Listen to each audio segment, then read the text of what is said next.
Bismillah. Innal hamdalillah nahmaduhu wa nasta'inuhu wa nastaghfiruh wa na'udzu billahi min shururi anfusina wa min sayyiati a'malina.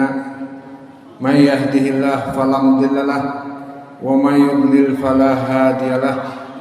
Wa asyhadu an la ilaha illallah wahdahu la syarika lahu wa asyhadu anna Muhammadan abduhu wa rasuluh. Amma ba'du. Alhamdulillah, pada kesempatan hari ini, hari Senin 28 Februari 2022, bertepatan dengan malam ke-27 di bulan Rajab 1443 Hijriah. Maka alhamdulillah Allah mempertemukan kami, yang mana kami datang dari Dharmasraya, namun kebetulan kemarin malam kita mengisi di Solo. Maka alhamdulillah Allah mudahkan untuk bertemu dengan saudara-saudara kita di Batu Sangkar. Maka sebelum kita masuk kepada kajian, saya mengingatkan ucapan Allah Jalla wa'ala di dalam ayat Al-Quran. Allah berkata kepada para laki-laki, "Falyaghuddu absarahum." Wahai seluruh laki-laki, agar menjaga pandangan dari para perempuan. Dan begitupun falyaghdudna absarahunna, kepada para mukminat, para perempuan, agar menjaga pandangan dari pandangan laki-laki. Maka saya merasa tidak butuh ibu-ibu untuk melihat wajah saya, karena pelajaran ini cukup didengar, tidak usah melihat wajah yang tidak tampan ini.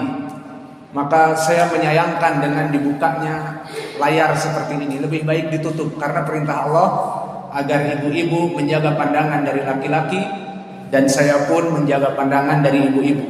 Ditutup saja,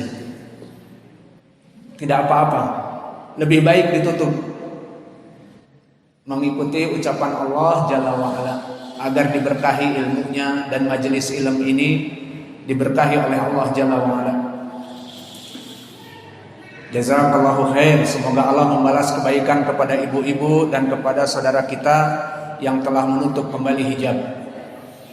Maka pembahasan kita pada kesempatan petang ini adalah keutamaan kaum muslimin yang menghadiri majlis dzikir, majlis ilm seperti kita malam ini. Maka ketahuilah wahai saudara-saudaraku tercinta, bahwa sungguhnya Allah Jalla wa'ala di dalam ayat Al-Quran telah membedakan orang-orang yang faham kepada agamanya dari para alim ulama dengan orang-orang yang tidak faham kepada agamanya. Itu bagaikan perbedaan yang sangat ekstrim, perbedaan yang sangat jauh, di mana Allah Jalla wa'ala berfirman, "Qul hal yastawil ladina ya'lamun wal ladina la ya'lamun." Maka tidaklah sama orang yang berilmu dengan orang yang tidak mempunyai ilmu kepada agama syar'i. Maka di dalam ayat ini dibedakan oleh Allah. Qul hal yastawil ladina ya'lamun wal ladina la ya'lamun, di dalam surat Az-Zumar, yang maknanya katakanlah bahwa sungguhnya tidak sama orang yang berilmu kepada agama Islam sehingga dia mengetahui bagaimana cara ibadah dengan benar, mengetahui mana yang halal dan yang haram. Itu tidak sama dengan orang-orang yang tidak mengetahui agamanya. Karena orang-orang yang tidak mengetahui agamanya, sholat pun mungkin dalam keadaan salah. Dan begitu pun dalam melaksanakan puasa, melaksanakan perkara-perkara yang tidak diketahui, sehingga ibadahnya bisa jadi tidak diterima. Maka dibedakan di dalam ayat ini, di mana Allah menyatakan, "Qul hal yastawil ladina ya'lamun wal ladina la ya'lamun." Dan disebutkan oleh Imam Ibnul Qayyim, muridnya Imam Ibnu Taimiyah, bahwa di dalam surat Az-Zumar ini Allah membedakan perbedaan yang sangat ekstrim. Perbedaannya bahkan bagaikan penghuni surga dengan penghuni neraka. Maka di dalam surat Al-Hasyr Allah berfirman, la yastawi ashabun nari wa ashabul jannah, ashabul jannati humul faizun. Di dalam surat Al-Hasyr Allah berfirman, tidak sama penduduk api neraka yang dibakar, disiksa di hari kiamat kelak dengan penduduk surga yang dalam keadaan kenikmatan, yang high enough, yang puncak prima. Tidak beda, tidak sama. Maka di sini menjadi pendalilan bahwa di dalam surat Az-Zumar yang tadi kita sebutkan, qul hal yastawil ladzina ya'lamuna wal ladzina la ya'lamun, tidaklah sama orang-orang yang berilmu agama dengan orang-orang yang tidak mempunyai pemahaman pada ilmu agama. Di dalam surat Al-Hasyr disebutkan tidak samanya bagaikan penghuni surga dan penghuni neraka. Apa maknanya di sini wahai saudara-saudaraku? Maknanya di sini barakallahu fikum, semoga Allah memberkahi kita semua yang hadir di sini, bahwa perbedaan yang ekstrim, yang sangat jauh ini maknanya tidaklah sama mereka orang-orang yang mempunyai ilmu dari para ulama kepada agamanya, karena dengan ilmu tersebut orang yang mempunyai ilmu ini akan dikatrol oleh ilmunya. Seorang alim ulama ini akan dikatrol oleh ilmunya untuk masuk kepada surga. Bagaimana bisa seseorang yang mempunyai ilmu agama, yang mempelajari Al-Quran dan Sunnah Nabi, yang melaksanakan peribadatan dengan benar karena dengan ilmunya, bagaimana bisa dikatrol dengan ilmunya kepada surga? Karena dengan ilmu tersebut dia akan menjadi orang yang paling takut kepada Allah. Dan ini disebutkan di dalam ayat Al-Quran. Allah berfirman, innama yakhshallaha min ibadihil ulama. Innama yakhshallaha min ibadihil ulama. Bahwa sesungguhnya tidak ada dari jenis manusia yang paling takut kepada Allah, mereka adalah para ulama. Tidak ada dari manusia yang paling takut kepada Allah kecuali dia adalah para ulama. Maka di sini menjadi pendalilan barakallahu fikum tentang permasalahan bahwa para alim ulama mereka adalah dari jenis manusia yang paling takut kepada Allah. Karena di dalam ayat Al-Quran disebutkan bagaimana Allah sangat keras adabnya. Misalnya Allah berfirman, innallaha syadidul iqab. Allah itu sangat keras adabnya dan perhitungannya sangat detail.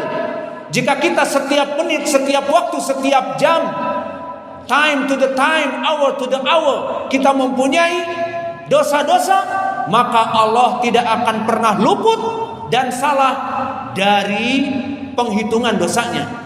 Maka Allah berfirman, innallaha sari'ul hisab, bahwa Allah itu hisabnya sangat detail, hisabnya sangat cepat, hisabnya sangat keras.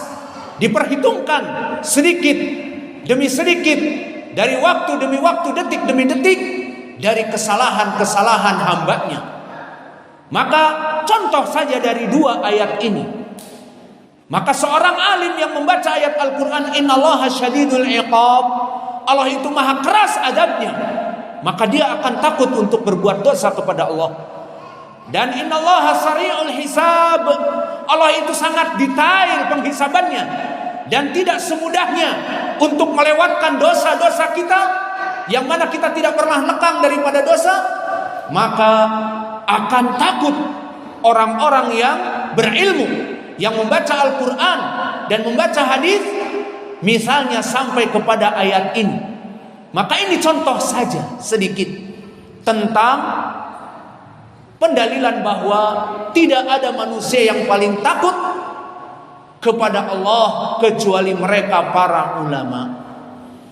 Maka oleh sebab itu ya ibadallah, setelah kita mengetahui bahwa para ulama mereka dari jenis manusia yang paling takut kepada Allah, maka kalau begitu mana pendalilan bahwa para ulama ini akan dikatrol dengan ilmunya menuju kepada surga, dimasukkan kepada surga yang mulia? Di dalam Al-Quran juga di surat Al-Bayyinah, di mana Allah berfirman, jazaohum 'inda rabbihim jannatu 'adnin tajri min tahtihal anhar khalidina fiha abada radhiyallahu anhum wa radu an dzalika liman khasyya rabbah. Bahwa balasan Allah bagi mereka orang-orang yang beriman dan beramal soleh, surga Aden yang mengalir sungai-sungai di dalamnya. Allah ridho atas mereka dan mereka ridho atas nikmat Allah yang Allah berikan kepada mereka. Dzalika liman khasyya rabbahu. Maka surga Aden itu untuk orang-orang yang takut kepada Allah mereka, Rabb mereka. Ini poin pendalilannya, bahwa surga Aden yang mengalir sungai-sungai di dalamnya itu diberikan kepada mereka orang-orang yang takut kepada Allah. Maka jasa dari orang-orang yang takut kepada Allah dibalas oleh Allah dengan dimasukkan kepada surga. Lalu siapa mereka yang paling berhak dari manusia yang paling takut kepada Allah? Maka mereka adalah para alim ulama. Maka mereka adalah para alim ulama. Maka dari sini barakallahu fikum, jelas sekali pendalilannya bahwa orang-orang yang berilmu akan dikatrol dengan ilmunya kepada surga. Maka oleh sebab itu, di dalam ayat yang tadi di awal ceramah kita, qul hal yastawil ladina ya'lamuna wal ladina la ya'lamun, tidak sama mereka orang-orang yang menuntut ilmu dan mempunyai ilmu agama dengan orang-orang yang tidak mempunyai ilmu agama. Maka orang-orang yang mempunyai ilmu agama akan menjadi orang yang alim, yang mengetahui tentang perkara-perkara yang halal dan yang haram, perkara-perkara yang dicintai oleh Allah dan yang dibenci oleh Allah. Maka dia akan dikatrol dengan ilmunya kepada surga. Dan kebalikannya, wahai saudara-saudaraku, atau dalil yang lain sebelum kita masuk kepada yang lain, dalil yang lain di dalam hadis yang menjadi pendalilan bahwa orang-orang yang mempunyai ilmu dari alim ulama mereka akan masuk kepada surga, seperti di dalam hadis yang diriwayatkan oleh Imam Muslim dari Abi Hurairah, man salaka tariqan yaltamisu fihi ilman sahhalallahu lahu bihi tariqan ilal jannah. Yang maknanya, barang siapa yang mencari jalan untuk menuntut ilmu, di sana ada masjid, ada kajian, maka dia menuntut ilmu. Apa tujuannya? Mengangkat kebodohan yang ada pada diri kita agar kita mengetahui dalam peribadatan dengan ilmu. Kita mengetahui bagaimana salat yang disunahkan oleh Nabi. Kita mengetahui bagaimana cara berpuasa yang